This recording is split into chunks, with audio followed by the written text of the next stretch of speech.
And right when I see the Dunkin' Donuts on the other side, I go through a green light and wham.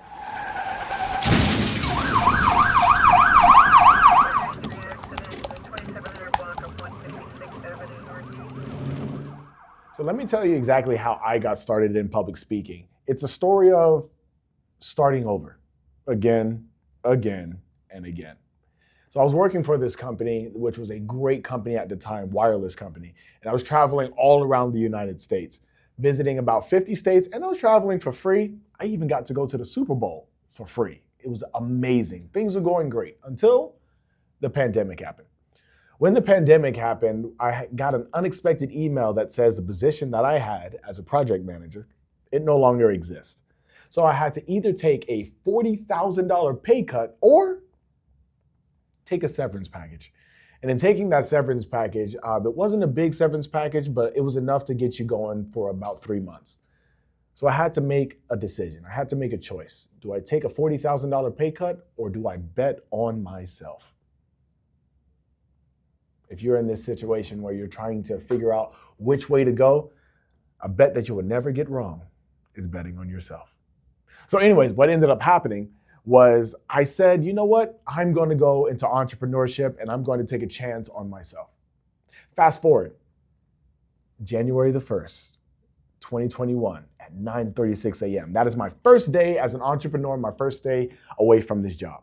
I get in my car, it's a blue Ford Escape at the time. I get in my car and I'm going to go get some coffee. Y'all already know where I went, so you say it with me.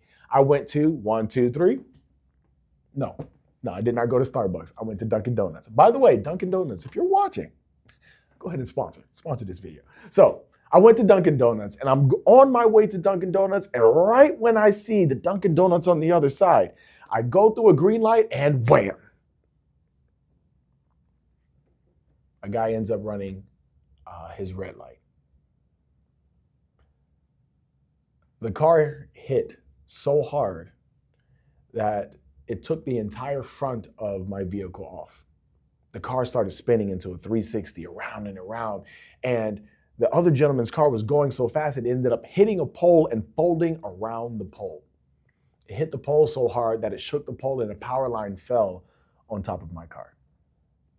Y'all, this is my first day as an entrepreneur. Now, when I walked out of the accident, literally, it's nothing but God's grace that had me walk out of that accident. I looked at the other gentleman's car, and I didn't think he made it. His passenger side was literally pushed in. And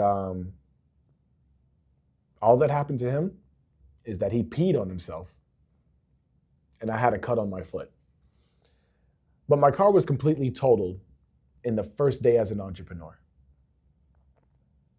Now, you would say that these are signs to actually stop. You know what? You need to kind of go back to work. But I said, no, you know what? I'm going to keep going. Little did I know that I had a lot more to do. As the months were going on, I would make phone calls. Nobody was calling. I would make emails. Nobody was responding. Nothing was happening. It got to a point that money started getting a little low. And then I went on the unemployment website because I was going to file for unemployment. You're talking about a person that was traveling all around the United States to now you're filing for unemployment. As I began to type, they asked me for all the information that I needed. I typed in all the information, and then finally it showed that, hey, you qualify for $250 a week. So they ended up being $1,000 every month. Right when I was getting ready to press send, I slammed my computer. In the house, literally, I slammed my computer and I yelled. I said, I'm going to figure this out. Because I believed that I had purpose. I had a message. I had a desire, and there was a passion inside of me that I didn't know who was going to listen, but I knew that there was going to be listeners. I didn't know where the audience was going to be, but I knew in my heart there was an audience out there. I knew that I had something to offer. I had something to say. And if that accident didn't take me out, I'm supposed to be here for a reason. So I yelled, I slammed my laptop, and I said, I'm going to figure this out. So right when I started to figure it out, I made a phone call to actually the person that's behind this camera. He is the CEO of Nazi Productions. His name is Paul Clark. And I said, hey, Paul, you want to help me out in doing, these speeches and stuff? He was like, yeah, man, let's do it. So we started going into business together, and we had a moment where we went down to Clematis. Now, if you're from Florida, you know there's a whole street of Clematis Street, right? And there's a lot of businesses on there. So we go down to the businesses, and I said, all right, we're going to open doors and we're going to talk to people and say, hey, we have business to do. So when Paul would pull on the door would open. But guys, every door that I pulled on, it was locked. Literally every door. It was like 6, 7 doors in a row. 6, 7, right? It was 6, 7 doors in a row. I'm pulling on, it's locked. Pulling on, it's locked. Every door was locked. Again, it's a lot of mental that goes on. One, you're getting in a car accident. You find yourself filing for unemployment. Every door that you pull on is locked. The world is telling you stop. But no. There's a quote that says this: don't downgrade your goal to match your current reality. It's time to upgrade your conviction to match your destiny. I knew that I was destined to do something. It wasn't working right at that moment, but I say like those things were distractions. Distractions are like unwanted weeds in the garden. They will only grow where they're allowed. But I wasn't allowing distractions to get the best of me. I was like, no, I'm here for a purpose, on purpose, and by purpose, and I will fulfill this purpose. Little did I know, a couple months later, by working with Paul, the phone started ringing. People started wanting, keynotes. They started wanting like, man, we love your energy, and entrepreneurship took off. So the reason why I'm telling you that story is that there was an accident that happened. There are probably accidents that may have happened in your life. Now, physical or even what I like to call like mental accidents, right? But you're not an accident. Your story needs to be heard. Your voice needs to be heard. You are here on purpose and you have something to offer. See, you're supposed to win and you're supposed to be here, but what does winning look like? Winning looks like making one more phone call. Winning looks like simply looking yourself in the mirror and believing in yourself that this is my time, this is my season, and this is my place to deliver what I have to deliver. It is your time. What does winning look like? Winning looks like asking that person that said no, asking them one more time. What does winning look like? Winning looks like, for me, sending one more email. But what winning may look like for you is getting out of bed one more time, giving it one more shot. Giving it one more chance is like, you know what? I have a dream and my best self is in the future and I deserve to meet that version of me. See, when you find yourself daydreaming about the things that you want to do, I don't think it's by chance. What's happening is that the future you is calling to the present you saying, hurry up, we need to meet. And the only way that you can meet that best version of you is to get into dream momentum. Transfer from thinking to doing.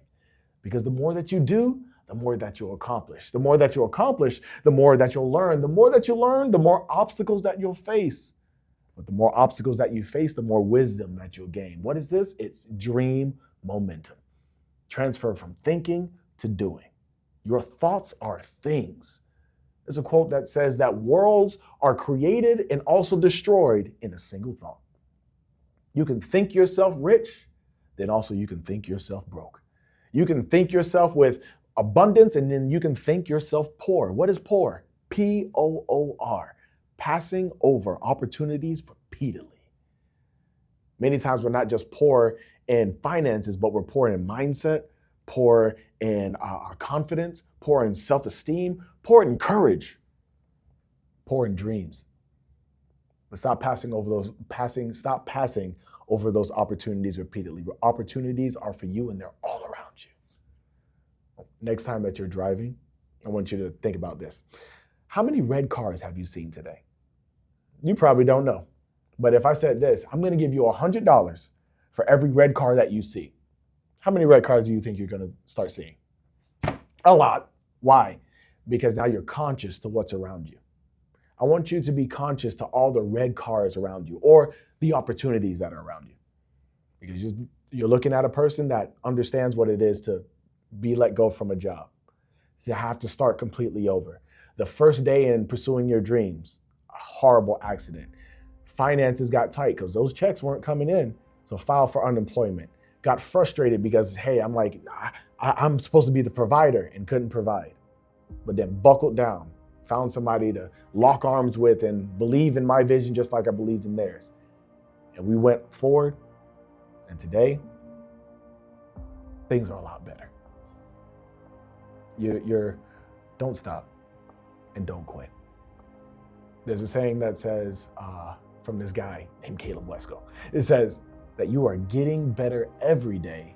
You're under temporary construction for permanent improvement. Temporary construction. When you see a construction site, there's stuff everywhere. But there is a little picture that says that this is coming soon. This building, this project, whatever it is coming soon. The best version of you, he's not too far away, she's not too far away. They're coming soon. So before we get started as far as the coaching part and getting into speaking and stuff, before you look to speak to outer audience, I need you to speak to your inner audience. Tell yourself you can make it. Tell yourself that you have survived 100% of your bad days. You're doing great. Don't be so tough on yourself. Don't look at other people. It's like, oh, they're doing so much. No. You've done so much. You have survived 100% of your bad days. You're doing great. It may not get great. It may not look perfect or anything like that. But if you pursue perfection, you're never going to get it. But if you run after excellence, you'll catch it. Be excellent. From the guy that had to start over to the guy that is looking at life on the upscale right now, you can make it. If you didn't hear anything else that Caleb Wesco said to you today, whoever you are, you may be in the car, you may be in the kitchen, you may be at the dining table figuring out what's your next move. I may not have all the answers, but one answer that I do have for you is that you can make it. You got this.